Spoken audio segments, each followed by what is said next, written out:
नमस्कार. The deep डाईव्हमध्ये तुमचं स्वागत आहे. आज आपल्यासमोर एक खूप इंटरेस्टिंग विषय आहे. आपल्याकडे 2024-25 मधले काही रिपोर्ट्स आहेत, क्रीडा आणि शिक्षण क्षेत्रातले. हम्म. आणि या बातम्या वरवर पाहिल्या तर खूप वेगवेगळ्या वाटतात. अगदी. म्हणजे कुठे ऑलिम्पिक्समध्ये चक्क व्हिडिओ गेम्सचा समावेश होतोय, तर दुसरीकडे आपला मातीतला खेळ खो-खो विश्वचषक जिंकतोय. आणि हीच तर खरी गंमत आहे. शिक्षण क्षेत्रातही म्हणजे तेच चित्र दिसतंय. कसं काय?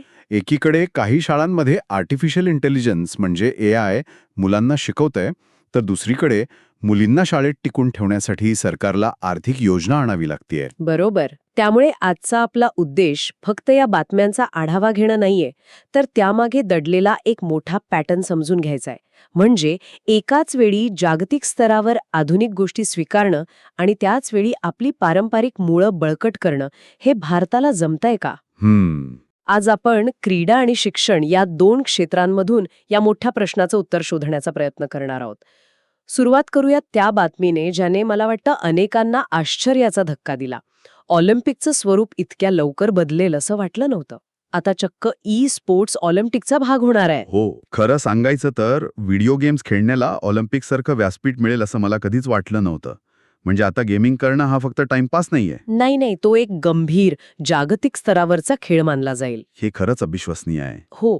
आणि आंतरराष्ट्रीय ऑलिम्पिक समितीने म्हणजे IOCने हा निर्णय खूप विचारपूर्वक घेतलाय. 11 फेब्रुवारी 2024 रोजी त्यांनी याची घोषणा केली आणि 2025 मध्ये सौदी अरेबियातील रियादमध्ये पहिले ऑलिम्पिक स्पोर्ट्स गेम्स होणार आहेत. पुढच्याच वर्षी. हो. यामागे एक स्पष्ट गणित आहे. आजची तरुण पिढी टीव्हीपेक्षा जास्त वेळ कुठे घालवते? मोबाईल आणि कॉम्प्युटर स्क्रीनवर. अगदी. त्यांचा जर ऑलिम्पिककडे आकर्षित करायचा असेल तर त्यांच्या आवडीच्या गोष्टींना स्थान द्यावंच लागेल. हा ऑलिम्पिकला भविष्यासाठी तयार ठेवण्याचा एक प्रयत्न आहे असं म्हणू शकतो आपण. आणि फक्त स्पोर्ट्स नाही, तर आपल्या सगळ्यांचा आवडता खेळ क्रिकेट. क्रिकेट. तब्बल 128 वर्षांनी ऑलिम्पिकमध्ये परत येतोय. हो, 1900 सालानंतर. थेट 2028च्या लॉस एंजेलिस ऑलिम्पिकमध्ये क्रिकेट दिसणार आहे. इथे एक इंटरेस्टिंग गोष्ट आहे. क्रिकेटसाठी त्यांनी T20 फॉर्मॅट निवडला आहे. जो वेगवान आणि मनोरंजक आहे. बरोबर. यामागेही व्यावसायिक विचार आहे. ऑलिम्पिकच्या माध्यमातून क्रिकेटला अमेरिका, चीन, युरोपसारखी नवी बाजारपेठ मिळेल. अच्छा. त्यामुळे एका बाजूला स्पोर्ट्ससारखा पूर्णपणे डिजिटल आणि आधुनिक खेळ आहे, तर दुसऱ्या बाजूला क्रिकेटसारखा जुना पारंपरिक खेळ नव्या रूपात जागतिक मंचावर येतोय. अगदी. आणि दोन्हीचा उद्देश एकच आहे, नव्या पिढीला जोडणं. म्हणजे जागतिक मंचावर आपण आधुनिक खेळ स्वीकारतोय आणि आपल्या जुन्या खेळांना जागतिक रूप देतोय. पण आपल्या देशात आपल्या मातीतल्या खेळांचं काय? मला वाटतं ह्या संदर्भात 2024च्या खो-खो विश्वचषकातलं आपलं यश खूप काही सांगून जातं. अगदी. आणि हे यश छोटंसंच नाहीये. भारताच्या पुरुष आणि महिला दोन्ही संघांनी विश्वचषक जिंकलाय. दोन्ही संघांनी. वा. हो. आणि दोन्ही अंतिम सामन्यांमध्ये आपला प्रतिस्पर्धी होता नेपाळ. पुरुषांनी 58-36 अशा फरकाने सामना जिंकला. म्हणजे 18 गुणांची आघाडी तशी मोठीच आहे. मोठी आहे.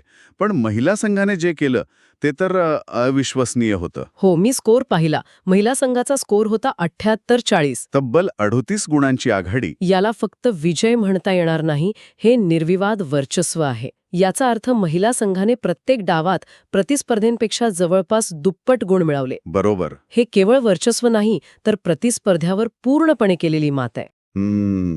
आणि ही स्पर्धा नवी दिल्लीत इंदिरा गांधी क्रीडा संकुलात झाली होती. आयोजक होते भारतीय क्रीडा प्राधिकरण म्हणजे से. त्यामुळे तिला एक विशेष महत्त्व होतं. हो. पण इथे एक वेगळा मुद्दा लक्षात घेण्यासारखा आहे. कोणता? खो-खो सारख्या खेळाला लोकांपर्यंत पोहोचवण्यासाठी, त्याला ग्लॅमर देण्यासाठी ब्रँड अँबॅसेडर म्हणून सलमान खान यांची नियुक्ती करण्यात आली होती. ओ, अच्छा. इथे मला एक प्रश्न पडतो. विचारा. सलमान खान सारख्या मोठ्या चेहऱ्यामुळे खेळाची प्रसिद्धी नक्कीच वाढते, पण यामुळे खेळाडूंचं महत्त्व कमी होतं का? लोकांचं लक्ष खेळावरून त्या सेलिब्रिटीकडे जातं का? हा खूप महत्वाचा प्रश्न आहे. याकडे दोन बाजूंनी पाहता येईल. एकीकडे क्रिकेटसारख्या खेळाला भारतात प्रसिद्धीसाठी कोणाची गरज नाही. बरोबर. पण खो-खो, कबड्डी यांसारख्या खेळांना अजूनही मुख्य प्रवाहात येण्यासाठी धडपडावं लागते. अशावेळी एक प्रसिद्ध चेहरा त्या खेळाकडे माध्यमं आणि प्रायोजकांचं लक्ष वेधून घेतो. म्हणजे निधी उभा राहतो, चांगल्या सुविधा मिळतात. अगदी. पण हो, तुम्ही म्हणाला तसं यात समतोल साधणं गरजेचं आहे. मैदानावरचे खरे हिरो हे खेळाडूच राहिले पाहिजेत. आणि या स्पर्धेत ते दिसलं.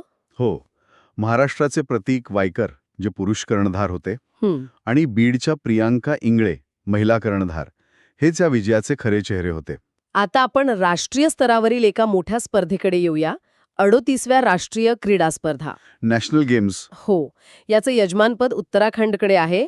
शुभंकर आहे मौली, जो तिथला राज्यपक्षी आहे. आणि घोषवाक्य आहे संकल्प से शिखर तक. पण मला या स्पर्धेच्या पदक तालिकेत एक मोठी विचित्र गोष्ट दिसली. तुम्ही महाराष्ट्राच्या कामगिरीबद्दल बोलत आहात, बरोबर? हो, महाराष्ट्राने एकूण 209 पदकं जिंकली, जी स्पर्धेतल्या कोणत्याही राज्यापेक्षा जास्त होती. हो, सर्वाधिक होती. पण तरीही ते पदक तालिकेत दुसऱ्या क्रमांकावर राहिले. पहिल्या क्रमांकावर होतं सेनादल, म्हणजे सर्व्हिसेस. ज्यांची एकूण पदकं होती फक्त 121. हे कसं काय शक्य आहे? सर्वाधिक पदक जिंकूनही आपण मागे कसे? याचं कारण म्हणजे पदक तालिकेचा नियम. अच्छा. इथे एकूण पदकांपेक्षा सुवर्ण पदकांना जास्त महत्त्व दिलं जातं. सेनादलाने 68 सुवर्ण पदके जिंकली. आणि महाराष्ट्राला? महाराष्ट्राला मिळाली 54 सुवर्ण पदकं. हरियाणा 59 सुवर्ण पदकांसह तिसऱ्या क्रमांकावर होता.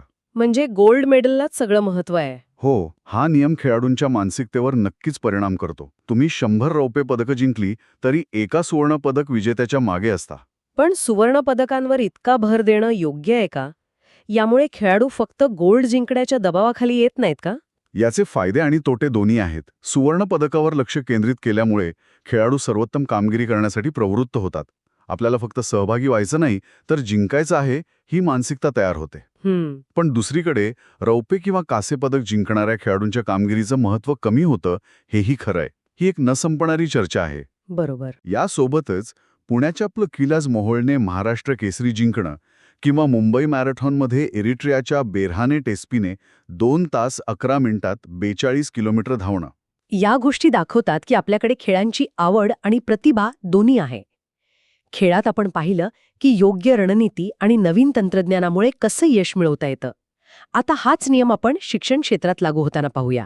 जिथे AI आणि डिजिटल प्लॅटफॉर्ममुळे शिकण्याची पद्धतच बदलत आहे. हो, आपल्या श्रोत्यांनुसार 2026 पर्यंत 82% शिक्षण संस्था हायब्रिड मॉडेलवर येणार आहेत. हायब्रिड मॉडेल म्हणजे ऑनलाईन आणि ऑफलाईन दोन्ही पद्धतींचा वापर. म्हणजे काही दिवस वर्गात शिकायचं आणि काही दिवस घरून ऑनलाईन. ओके. पण यापेक्षाही मोठी क्रांती म्हणजे AIचा वापर. 15,000 पेक्षा जास्त शाळांमध्ये AI प्लॅटफॉर्मचा वापर सुरू झालाय. 15,000? हो, आणि त्यामुळे विद्यार्थ्यांच्या मूल्यांकनात 37% सुधारणा झाली आहे. हे ऐकायला खूप छान वाटतं. पण एका सामान्य विद्यार्थ्यासाठी किंवा शिक्षकासाठी याचा नेमका अर्थ काय? AI म्हणजे कोणी रोबोट येऊन शिकवणार का? नाही. आणि हे क्षमता आधारित म्हणजे कॉम्पिटन्सी बेस्ड मूल्यांकन म्हणजे नेमकं काय? खूप चांगला प्रश्न आहे. AI म्हणजे रोबोट नाही. AI एक सॉफ्टवेअर आहे जे प्रत्येक विद्यार्थ्याच्या शिकण्याच्या गतीनुसार आणि क्षमतेनुसार त्याला अभ्यासक्रम सुचवतं. अच्छा. समजा एखाद्या विद्यार्थ्याला गणित कच्चं असेल तर AI त्याला अधिक सोपी उदाहरणं देईल, व्हिडिओ दाखवेल. म्हणजे प्रत्येक विद्यार्थ्याला एक वैयक्तिक शिक्षक मिळाल्यासारखं आहे. इंटरेस्टिंग. आणि क्षमता आधारित मूल्यांकन म्हणजे पाठांतराला फाटा. म्हणजे घोकंपट्टी बंद. अगदी. तुम्ही किती घोकंपट्टी करता यापेक्षा तुम्हाला मिळालेल्या ज्ञानाचा वापर करून एखादी समस्या सोडवता येते का यावर भर दिला जातो. हा शिक्षणाच्या मूळ पद्धतीतला बदल आहे. पण थोडी समजावून सांगाल का? नक्कीच. ऑनलाईन प्रॉक्टेड परीक्षा म्हणजे विद्यार्थी घरून किंवा कुठूनही कम्प्युटरवर परीक्षा देतो, पण त्याचा वेबकॅम आणि माईक सुरू असतो. ओके. एक विशेष सॉफ्टवेअर किंवा एखादी व्यक्ती त्याच्या हालचालींवर नजर ठेवून असते. जर त्याने कॉपी करण्याचा किंवा कोणाशी बोलण्याचा प्रयत्न केला तर ते लगेच कळतं. म्हणजे पारदर्शकता वाढेल. हो, आणि निकालांवरचा विश्वास वाढतो. या सगळ्या बदलांचा परिणाम म्हणून 2025 पर्यंत भारताचा साक्षरता दर 77.60% आणि महिला साक्षरता दर 72.4% पर्यंत पोहोचण्याचा अंदाज आहे. म्हणजे एकीकडे काही शाळांमध्ये इतकं हायटेक शिक्षण सुरू आहे, पण ज्या मुलांपर्यंत अजून शाळाच पोचली नाही किंवा जी लहान मुलं शाळेत जात नाहीत, त्यांचं काय? आणि हाच आपल्या आजच्या चर्चेचा मूळ गाभा आहे. हो. तंत्रज्ञान महत्वाचं आहे, पण ते सर्वांपर्यंत पोहोचायला हवं. यासाठीच NCERTने बालवाटिका नावाचे एक टीव्ही चॅनल सुरू केलं आहे. TV channel? हो, हा चॅनल 3 ते 6 वयोगटातील मुलांसाठी आहे. खेळांच्या आणि गाण्यांच्या माध्यमातून त्यांना शिकवलं जातं. ज्या दुर्गम भागात इंटरनेट नाही तिथे टीव्हीच्या माध्यमातून शिक्षण पोहोचवण्याचा हा एक उत्तम मार्ग आहे. आणि त्यांनी दीक्षा 2.0 नावाचा एक डिजिटल प्लॅटफॉर्मही आणला आहे, ज्यात AR आणि 12 भारतीय भाषांमध्ये भाषांतर करण्याची सोय आहे. म्हणजे भाषेचा अडथळा दूर करून ज्ञान सर्वांसाठी खुलं करण्याचा हा प्रयत्न आहे. बरोबर. या कार्यक्रमाच्या उद्घाटनावेळी शिक्षण मंत्री धर्मेंद्र प्रधान यांच्यासोबत इस्रोचे अध्यक्ष सोमनाथ उपस्थित होते. इस्रोचे अध्यक्ष. हो, ही गोष्ट खूप काही सांगून जाते. याचा अर्थ सरकार सॅटेलाइट तंत्रज्ञानाचा वापर करून देशाच्या कानाकोपऱ्यात शिक्षण पोहोचवण्यासाठी किती गंभीर आहे हे दिसतं. भविष्यात सॅटेलाइट इंटरनेटमुळे दुर्गम भागातही हायस्पीड डिजिटल शिक्षण शक्य होईल. अगदी. तंत्रज्ञानाने शिक्षण पोचेल, पण शाळेत टिकून राहण्यासाठी, विशेषतः मुलींसाठी, अनेक सामाजिक आणि आर्थिक अडचणी असतात. बरोबर. याच संदर्भात गुजरात सरकारची नमो लक्ष्मी योजना खूप महत्वाची वाटते. हो, ही एक अत्यंत विचारपूर्वक तयार केलेली योजना आहे. यासाठी 1250 कोटी रुपयांचं बजेट आहे. आणि उद्देश? 9वी ते 12वी पर्यंत शिकणाऱ्या मुलींची शाळागळती थांबावी हा यामागचा मुख्य उद्देश आहे. या योजनेअंतर्गत प्रत्येक मुलीला 4 वर्षात एकूण 50,000 रुपये मिळतात. 50,000 रुपये? हो. पण ही रक्कम सरसकट दिली जात नाही, बरोबर? त्यात काही अटी आहेत असं मी वाचलं. आणि त्याच अटींमुळे ही योजना खास ठरते. ही रक्कम केवळ शाळेत नाव नोंदवण्यावर मिळत नाही. मग कशावर मिळते? 9वी आणि 10वीसाठी वर्षाला 10,000 आणि 11वी-12वीसाठी वर्षाला 15,000 रुपये मिळतात. पण हे पैसे मिळवण्यासाठी तुमची शाळेत पुरेशी हजेरी असणं आणि तुम्ही परीक्षेत पास होणं या दोन्ही गोष्टी आवश्यक आहेत. अगदी बरोबर. म्हणजे ही फक्त आर्थिक मदत नाही, तर मुलींना शाळेत टिकून राहण्यासाठी आणि चांगला अभ्यास करण्यासाठी दिलेलं एक प्रकारचं प्रोत्साहन आहे. हो. ही योजना त्यांच्या स्वतःच्या प्रयत्नांना जोडलेली आहे, जे खूप महत्वाचं आहे. अगदी बरोबर. यामुळे मुली आणि त्यांचे पालक दोघंही शिक्षणाबद्दल अधिक गंभीर होतात. एका बाजूला AI आणि सॅटेलाइट शिक्षण आणि दुसऱ्या बाजूला मुलींना शाळेत टिकवून ठेवण्यासाठी अशी मूलभूत योजना. हेच भारताच्या शिक्षण क्षेत्राचं सध्याचं चित्र आहे. तर या सगळ्या चर्चेतून आपण कुठे येऊन पोहोचतो? आपण पाहिलं की बुद्धिबळात गुकेश 18व्या वर्षी सर्वात तरुण विश्वविजेता बनून भारताचं नाव मोठं करतोय. खो खो सारख्या आपल्या खेळात आपण जगात सर्वश्रेष्ठ आहोत. ऑलिम्पिकमध्ये स्पोर्ट्स आणि क्रिकेट सारखे खेळ येत आहेत, जे खेळाचं भविष्य बदलतील. आणि शिक्षण क्षेत्रात AI मुळे शिकण्याची पद्धत अधिक वैयक्तिक आणि प्रभावी होत आहे. तर नमो लक्ष्मी योजनेसारख्या योजना समाजाच्या पायाला म्हणजेच मुलींच्या शिक्षणाला बळकट करत आहेत. या सर्व माहितीवरून एक विचार मनात येतो, ज्यावर आपण सुरुवातीला बोललो होतो. एका बाजूला आपण स्पोर्ट्स, AI, सॅटेलाइट अशा जागतिक आणि अत्याधुनिक गोष्टी मोठ्या उत्साहाने स्वीकारत आहोत. हो. तर दुसऱ्या बाजूला आपण खो खो सारख्या पारंपरिक खेळांना पुनरुज्जीवित करण्याचा आणि मुलींची शाळागळती रोखण्यासारख्या अगदी मूलभूत समस्यांवर आजही काम करत आहोत. आणि हे दोन्ही एकाच वेळी घडत आहे. हेच भारताचं वैशिष्ट्य आणि आव्हानही.